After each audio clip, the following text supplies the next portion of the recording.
Mister Girish Thunder.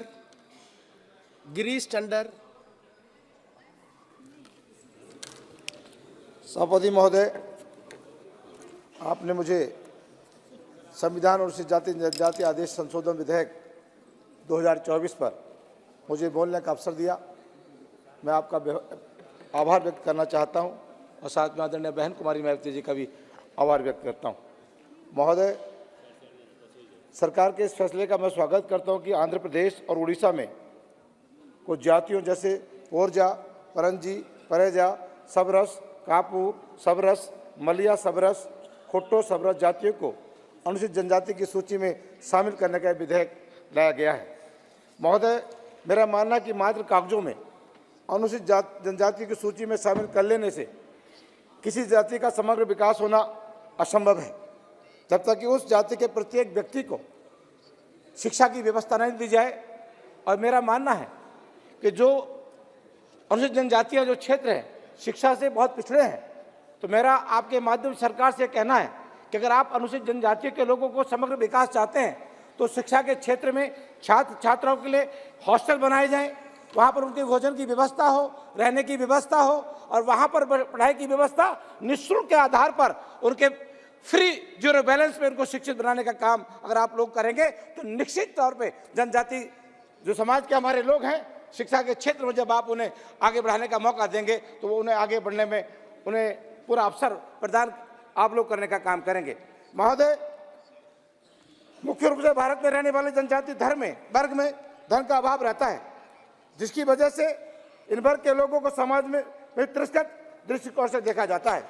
क्योंकि यह वर्ग अपनी बेसिक नीड्स जैसे भोजन, कपड़ा और मकान को भी दरिद्रता के चलते नहीं पा पाते हैं। अनुसूचित जाति के लोग देश के विभिन्न भौगोलिक क्षेत्रों में रहते हैं, जैसे साउथ इंडिया, नॉर्थ इंडिया और वेस्टर्न इंडिया में। ये भाषाओं में अंतर, रहन सहन में अंतर और सांस्कृतिक क्रियाकलापों में अंतर, इन्हीं कारणों के चलते इनकी समस्या अलग और जटिल है। देश में विभिन्न भागों में ट्राइबल लोग कार्निक इन्फेक्शन और रोगों से पीड़ित हैं, जिनमें ज़्यादातर जल जनित रोग है जो जीवन नष्ट कर रहे हैं। अनुसूचित जाति के लोगों का कंट्रोल प्राकृतिक संसाधन से घटता जा रहा है, जैसे खेती, जंगल और जल इनकी मूल आदिवासी समस्या है कि इनके जो जमीन है उसको तमाम दूसरे लोग हथियाने का काम कर रहे हैं, जो कि जिन पे इनका जीवन पे बहुत बड़ा प्रभाव पड़ रहा है। तीसरा सबसे बड़ी समस्या है ये अंधाधुंध नॉन ट्राइबल लोगों का प्राकृतिक संसाधनों को क्षय करना और वहाँ बहरे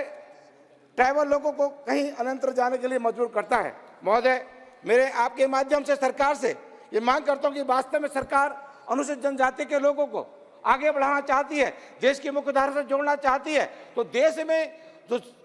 रिक्त स्थान सरकारी नौकरी में पड़े हैं, चाहे देश में अनुसूचित जाति के जो रिक्त पद हैं उनको शीघ्र भरकर बेरोजगार लोगों को रोजगार देने का काम सरकार को करना चाहिए। और ये बैकलॉग पूरा भर दे। अगर बैकलॉग पड़ेगा तो निश्चित तौर पर अनुसूचित जनजाति के लोगों को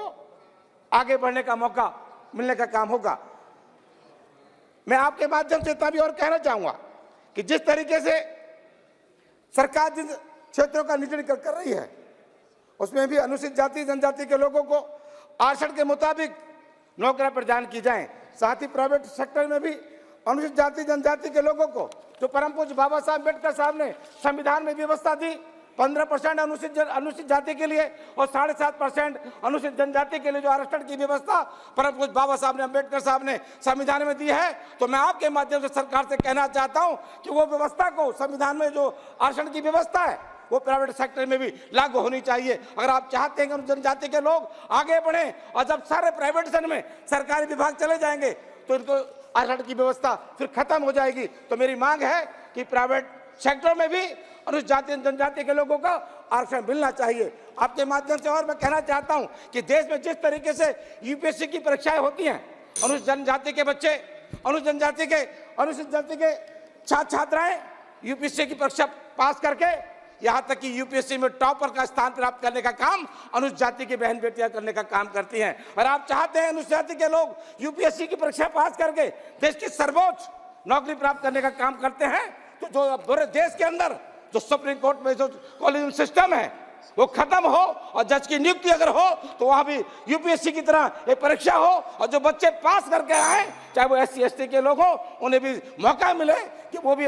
सुप्रीम कोर्ट में भी जाने का उनको मौका मिले, जज बनने का मौका मिले। ऐसी मैं मांग आपके माध्यम से कहना चाहता हूं। यूपीएससी की तर्ज पर एक अलग से कमीशन बनाकर विधि के क्षेत्र में भी नियुक्ति की जाए, जिससे समस्त वर्ग के लोगों को लाभ पहुंचेगा। आपका बहुत बहुत धन्यवाद। Thank you. श्रीमती सुप्रिया सुले।